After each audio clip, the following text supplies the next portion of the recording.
This week we're here at the fantastic Mere Golf Tech Excellence Swing Studio. It's a fantastic facility. It's got one of the most high-tech studios certainly I've ever been in.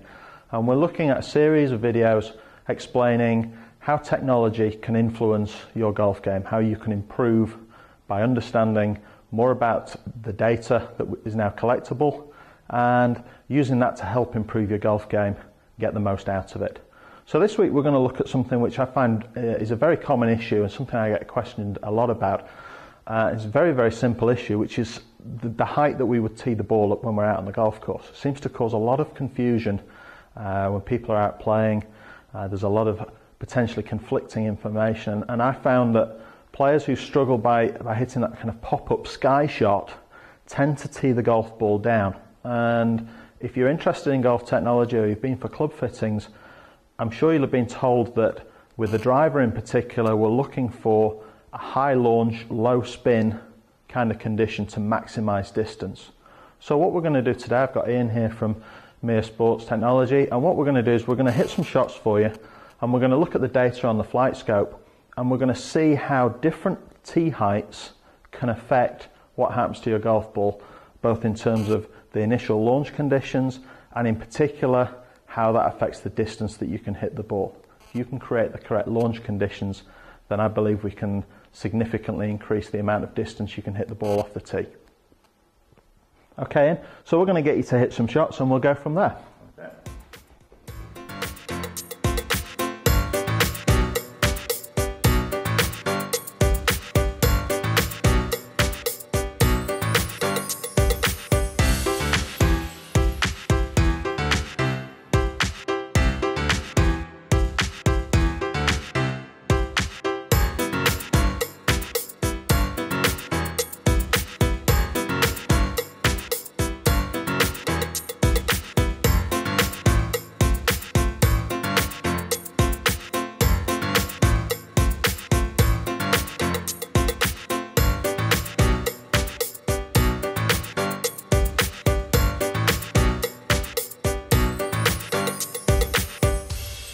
So Ian, let's have a look at the data, and we've hit several shots there, and we've got a couple of shots here which we think are going to highlight the issues that we're talking about, one from a lower tee versus one from a higher tee.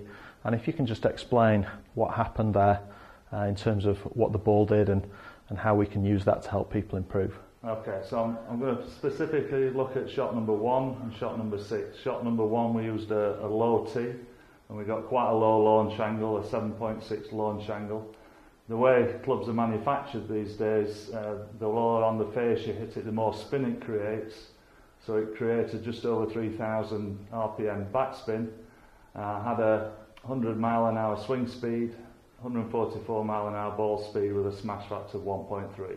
Smash factor being the quality of strike, which is, it's a simple equation, ball speed divided by club speed. So 1.43 would be sort of similar to what we'd experience for most club players. Typically the tour pros will have a smash factor of 1.48, 1.49, 1.5. Okay. The better the strike, the higher the smash factor. Sure. We'll now look at shot number 6, where we use a high tee. I got an 18.1 degree launch angle, which is interesting because that's a 9.5 degree driver that we've hit in there. So off the lower tee, the launch angle was less than the loft of the club, and for the higher tee peg, we've actually effectively doubled the launch angle from the loft of the club. Mainly because we probably hit it just above the centre of the face, so there's more loft on the club because of the roll of the face. So we've got the same smash factor. I've got less club head speed, so 3 mile an hour less club head speed and less ball speed, but because of the launch angle and the spin rate, that relates into 16 yards more carry distance. Okay, wow. So by creating the correct tee height, we've actually created better launch conditions and increased the carry distance by 16 yards, which is obviously a significant provided we get the correct launch and the low spin to go with a higher launch. Terrific. So we can see you create the correct launch conditions, and you've got the technology available to you to measure that and find out exactly what your swing is producing. Then you can make a big influence, make a big step forwards in creating more yardage for yourself, which is obviously going to transfer out on the golf course, potentially to reducing your scores. This technology is available all over the country, so have a look for your nearest Flightscope user.